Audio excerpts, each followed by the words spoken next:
పితృదేవతల ముక్తి కోసం పరితపిస్తూ వారి వారసులు హిమాలయ పర్వత శ్రేణుల్లో ఉన్న గంగోత్రి నుంచి మొదలయ్యే గంగానది దారి కోసం ఎలా ఎదురు చూస్తున్నారో అలా గౌరవ ప్రధానమంత్రి శ్రీ నరేంద్ర మోదీ గారి రాక కోసం అభివృద్ధి లేక అప్పులతో నలిగిపోతున్న ఆంధ్ర ప్రజానికం, దాష్టీకంతో దోపిడీతోటి నలుగుతున్న ఆంధ్ర ప్రజానికం, అవినీతి అప్రజాస్వామిక విధానాలతో కొట్టమిట్టాడుతున్న ఆంధ్ర ప్రజానికానికి ప్రధానమంత్రి, మన ప్రియతమ ప్రధానమంత్రి శ్రీ నరేంద్ర మోదీ గారి రాక, గంగమ్మ తల్లి భూమి మీదకు వచ్చి హిమాలయాల నుంచి భూమి మీదకు వచ్చి ఎలా సేధనిచ్చిందో మన ప్రియతమ గౌరవ ప్రధానమంత్రి శ్రీ మోదీ గారి రాక ఈ ఎన్డీఏ పునర్కలయిక 5 కోట్ల మంది ప్రజలకి ఆనందాన్నిచ్చింది.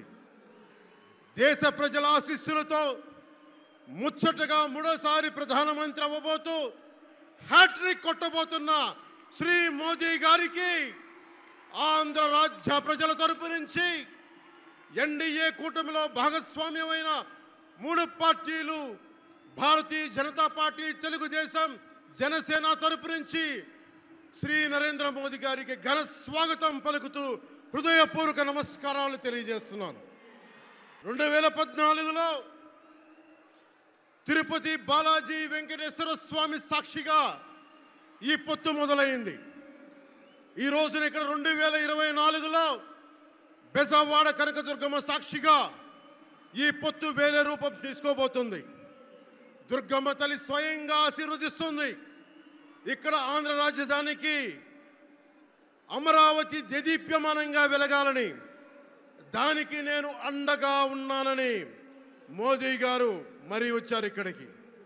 ఒక్కసారి మన కోసం వచ్చిన మోదీ గారికి, మన కష్టాలకు భుజం కాయడానికి వచ్చిన మోదీ గారికి, 5 కోట్ల మంది ప్రజల కోసం నేను ఉన్నానని చెప్పి వచ్చిన మోదీ గారికి ఒక్కసారి బలంగా కరతాళ ధ్వనులతో ఘన స్వాగతం పలుకుదాం. 2014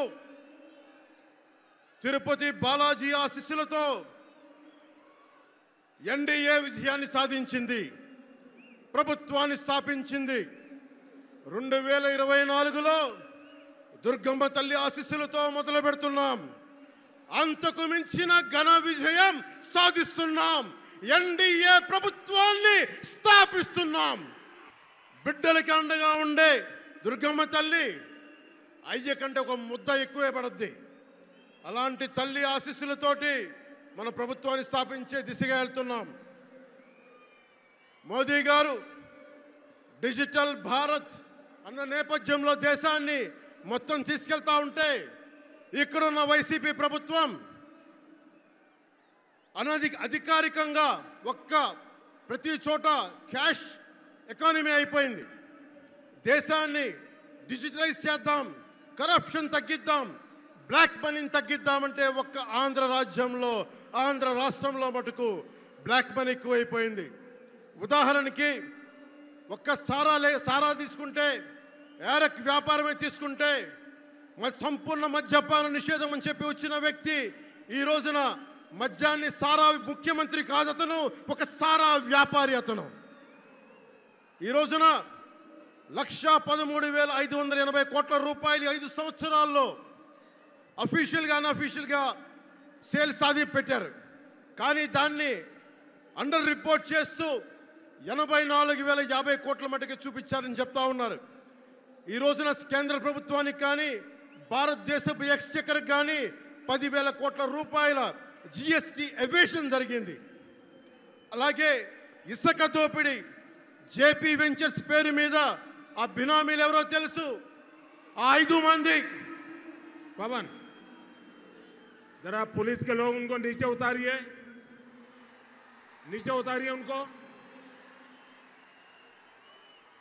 बिजली के तार हैं, आप क्या कर रहे हैं वहां? Please come down.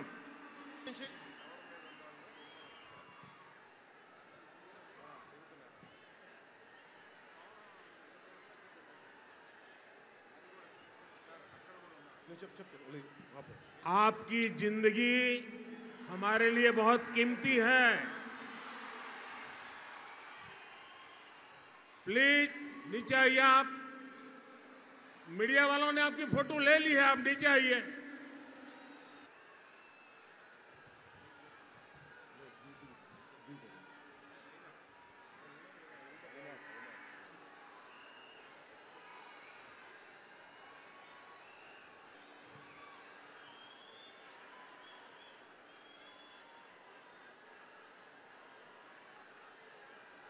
यहाँ जो पुलिस के लोग होंगे इन सभी टावर पे जरा केयर करें। इसमें बिजली के तार हैं, अगर कुछ गलत हो गया तो हमारे लिए बहुत पीड़ादायक होगा।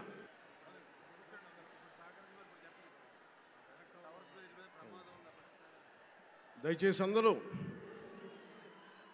ఆ ఎలక్ట్రికల్ లైట్స్ అన్నీ ఉన్నాయి, ఎలక్ట్రికల్ కనెక్షన్స్ ఉన్నాయి.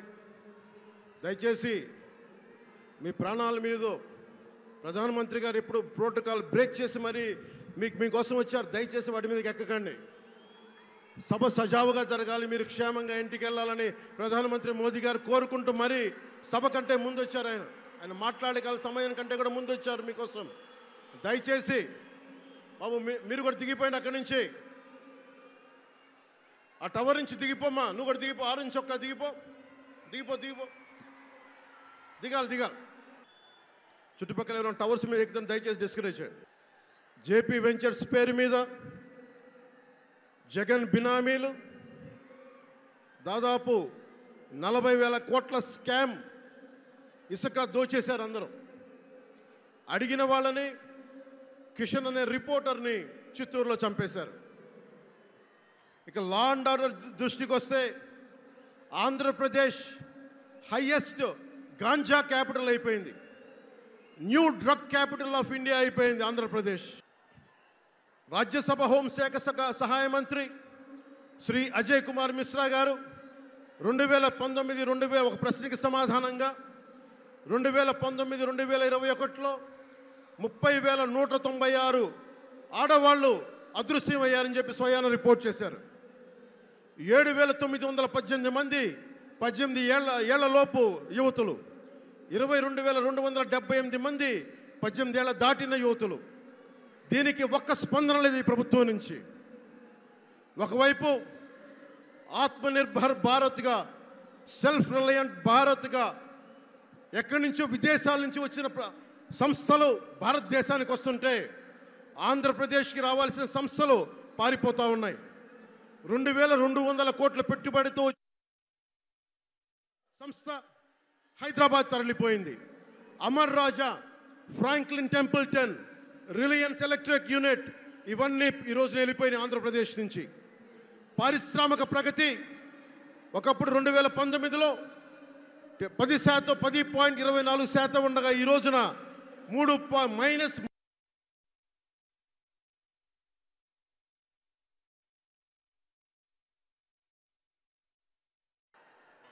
దయచేసి మీరు అందరూ మైక్ సెట్ మీద పడకుండా దూరంగా వెళ్ళండి. అందరూ దయచేసి మీ ఉత్సాహం రాష్ట్రం వైపు చూపించండి, దేశం వైపు చూపించండి. మైక్ సెట్ మీద పడితే మనకి మాట్లాడటానికి ప్రధానమంత్రి గారు విలువైన మెసేజ్ ఇస్తారు.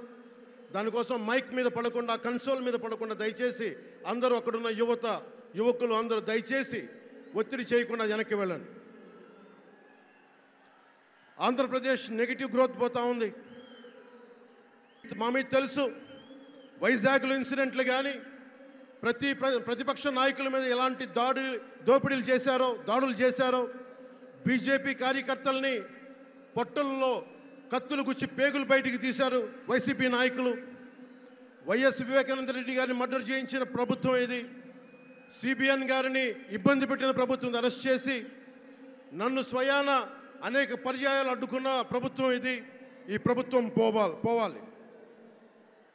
ఈ ప్రభుత్వం పోవాలంటే ఒకటే, డబ్బులు పెరిగిపోయిన జగన్కి ఎవరు అడ్డు ఆపు లేరు, నేను ఏదైనా చేయగలను అనుకుంటున్నాడు. రావణాసురుడు కూడా ఒకటే అనుకున్నాడు, నా చుట్టూ బంగారంతో కట్టిన లంక ఉంది, వజ్రాలతో వైడూర్యాలతో ఉన్న పుష్పక విమానం ఉంది, ధీరులు సూరులు మంది మార్బలం ఉన్నారు అనుకున్నాడు. నన్నేం చేయగలడు అనుకున్నాడు. నార చీర కట్టుకొని నేల మీద నిలబడి శ్రీరాముడు బాణంతో చంపేశాడు. అయోధ్యకే రాముణ్ణి తీసుకొచ్చిన శ్రీ మోదీ గారు ఇక్కడ ఉంటే రాష్ట్రాన్ని రావణకాస్త్రం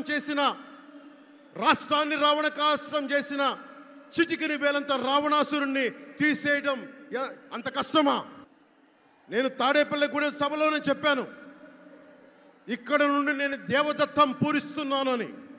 అర్జునుడు పూరించిన శంఖం దేవదత్తం అంటే నేను దేవదత్తం అన్నాను, కానీ పాంచజన్యం అనలేదు. అది పూరించాల్సింది ద్వారకలో ఉన్న శ్రీకృష్ణుడే.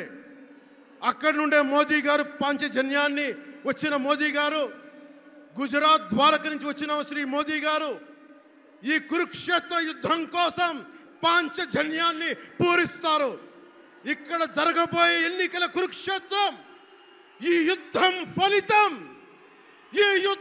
ఫలితం ధర్మందే విజయం, పొత్తుదే గెలుపు, కూటమిదే పీఠం.